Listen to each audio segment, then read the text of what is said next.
Apparently there are too many women and, presumably, not enough white dudes. You may have heard that there's a new Star Wars movie out, and you may have heard that it's getting mostly pretty good reviews. If you check Rotten Tomatoes though, there's a pretty wide gulf between what the critics and the audience at large seems to think about The Last Jedi. While the critics' score is 93% positive, the audience rating is 55% positive, firmly in the rotten category. Now, here are a lot of things that could account for this. The Last Jedi has some narrative missteps, some plot points that don't seem to go anywhere, and some unanswered questions that could be intriguing but maybe are just plot holes. And both it and The Force Awakens derailed the happy ending we got for all the main characters at the end of Return of the Jedi. Considering how many people have grown up with those characters and the original movies, it's not surprising that there would be a lot of folks upset with the directions of the new movies. Even director Rian Johnson has been feeling fan backlash, saying the fans are so passionate, they care so deeply, sometimes they care very violently at me on Twitter. But of course there's a nefarious explanation to the alt-right, so enraged by the swelling diversity of the Star Wars cast, orchestrated a campaign of negative reviews to own the libs.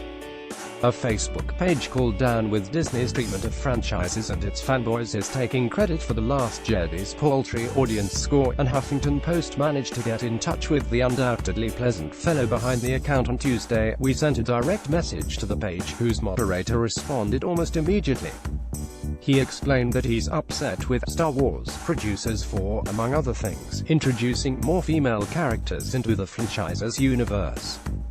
Throughout the course of our conversation, the self-identified member of the alt-right claimed that Poe Dameron, played by Oscar Isaac, is a victim of the anti-mansplaining movement, that Poe and Luke Skywalker, Mark Hamill, are in danger of being turned gay, and that men should be reinstated as rulers of society. The moderator claims HES behind a wave of bots spamming Rotten Tomatoes with negative reviews for The Last Jedi, but the vice president for Rotten Tomatoes says that's pretty unlikely.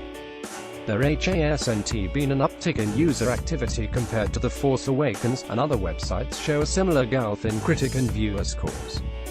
But it's not out of bounds compared to what misogynist fanboys have tried in the past. When Mad Max Fury Road came out, far-right bloggers tried to start a boycott for mostly the same reasons Charlize Theron had too many lines in the previews.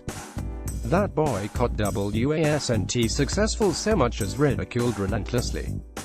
Meanwhile, The Last Jedi has closed its first week with more than $500 million. More stories like this one.